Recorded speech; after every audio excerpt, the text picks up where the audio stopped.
I did a video earlier today on the Pistons blowing that fourth quarter lead to the New York Knicks and how much it sucked for them because they didn't take advantage of their role players having awesome games. And for the Minnesota Timberwolves, they didn't make that mistake. Reid was awesome. Jaden McDaniels was awesome.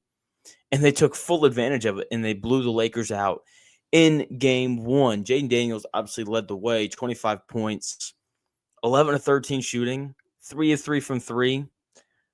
I feel very confident when I say that we're not going to see that kind of game from Jaden Daniels again for quite some time, and probably not again in this playoff run for the Minnesota Timberwolves. And when you're a lower seed on the road and you have a role player going crazy, like, you have to win that game. You absolutely have to. And the Timberwolves did a really good job of capitalizing on this. And, Naz Reid as well. He was awesome. 23 points, 8 of 12 shooting, 6 of 9 from 3. These are the games you have to win, especially when you also shoot 21 of 42 from 3. When you shoot 50% from 3, which is what the Timberwolves were shooting when, like, Bronny James and the rest of the scrubs when the end of the bench came in for both sides when the game was clearly out of hand with about 3.5 minutes left. The Timberwolves were 21 of 42 from 3. You have to win this game. And they did an excellent job of kind of holding off the Lakers. Like, they cut it down to 13 a couple times, and they were able to kind of push the lead back out to like 19 or 21 whenever the Lakers did that. And part of that's experience. This is a team that made it to the Western Conference Finals last year and they have guys who have won a lot of playoff games. And so I thought that came into play there. I thought Julius Randle played a really good game. He did a really good job defensively. He took the challenge of guarding LeBron, and he just needs to cut down on the turnovers. 7 turnovers is way too many.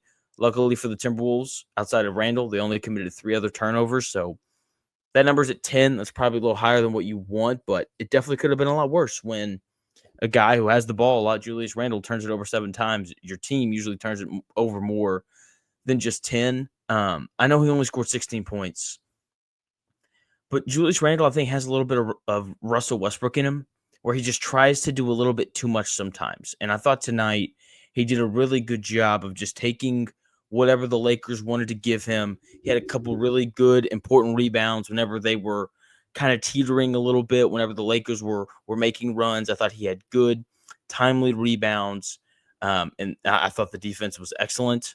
And if he continues to play like that, then the Timberwolves are going to have great opportunities to win this series, because I thought he was really good tonight. But obviously, the straw that stirs the drink is Anthony Edwards.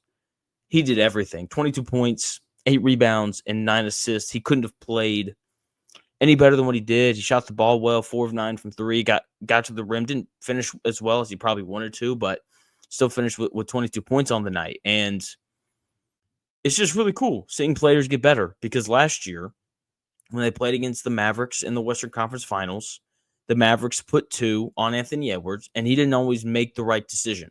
It's part of why the Mavericks won that series, that and Luka Doncic going crazy. But tonight, the Lakers obviously paid a lot of attention to him because, they don't really have a second creator. I guess Julius Randle, but obviously you would rather Julius Randle create offense for the Timberwolves than Anthony Edwards. And when they put 2 on him or pressured him, he just consistently made the right decision. And that was kind of the next step in his game, was the decision-making, playmaking aspect of it. And we got to see it on full display tonight. If you watched him throughout the regular season, he was pretty good in the regular season at making decisions as well.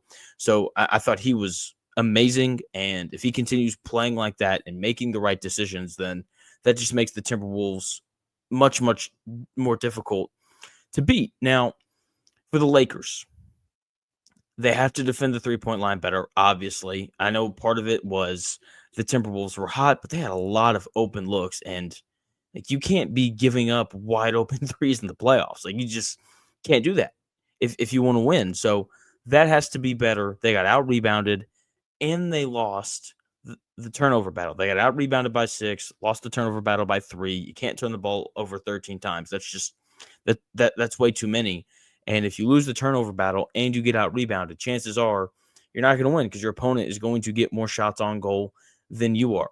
So they got to clean up the turnovers, and they have to rebound a little bit better. That's the thing when you go small, like the Lakers want to do because they want Jackson Hayes on the floor as little as possible, you have to gang rebound. You got to send 3 or 4 guys to the glass. They didn't do that. And Rudy Gobert, when he was on the floor, he rebounded pretty well. Julius Randle, as I mentioned, grabbed some timely rebounds. I know he only grabbed 5. Edwards sorted in a whole bunch and grabbed a bunch of rebounds. If you're the Lakers and you're going small, like you can't allow for the Timberwolves to own you on the glass like they did. Also, Lakers, your second best player, LeBron James, can't have a scoreless first quarter. Can't happen.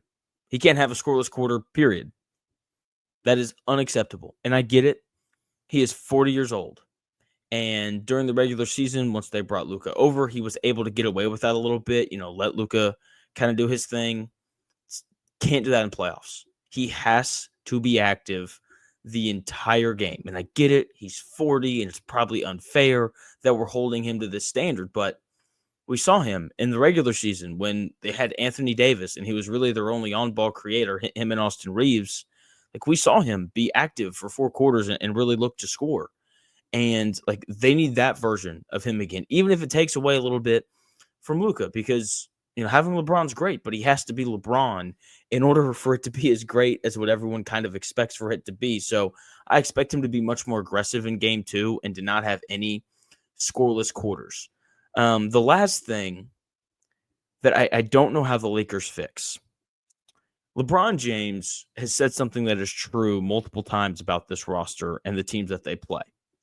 Most teams do not have a good third defender, which gives Austin Reaves an opportunity to be awesome. The issue is the Timberwolves guard as well as anyone in the league, and they have a third good defender. They do. Like, they've got 3 guys on the floor at all times who can guard, LeBron, Luka, and Austin Reaves. And Austin Reaves really struggled. 16 points on 5 of 13 shooting is not going to cut it from Austin Reaves. Because outside of Luka, LeBron, and Austin Reaves, like, the Lakers don't have much. Like, they've got some shooting, but those 3 guys are going to manage the scoring load. And look, Luka had 37 points and 8 assists. He did his part. Austin Reaves, 16 points on 5 of 13 shooting isn't good enough. LeBron, he only had 19. Once again, a scoreless first quarter, which I still can't believe. But look, here's the truth of the matter. LeBron James is a great player. He's going to be much better in game 2. I think he's going to be much more aggressive. I think they're going to take the ball out of Luka's hands a little bit more, which is fine because he's LeBron James and he's one of a very short list of guys who can look at Luka and be like, hey, man, give me the ball. Like, I promise we're going to be fine if you don't have it for the next 4 possessions. I promise. Okay, Reaves, I think he'll be better as well. I think that, J.J. Redick is a really good head coach. He's going to figure out different ways to move him, probably get him catching the ball on the move. I felt like a lot of times when Reaves caught the ball, the Timberwolves defense was set. So if they run him off some screens, let him catch it on the move, and maybe a little bit easier for him to generate some of his own offense. So those are some of the tweaks that I expect to see. I expect the Lakers to win game 2. I still expect the Lakers to win this series. It may not be in 6. It's probably just going to be in 7 now. So we'll see. Very impressive performance, though, from the Timberwolves, and we're going to have a really good series here. It's great. It's been a great day of hoops. I've got reaction videos out for the other 3 games that happened today.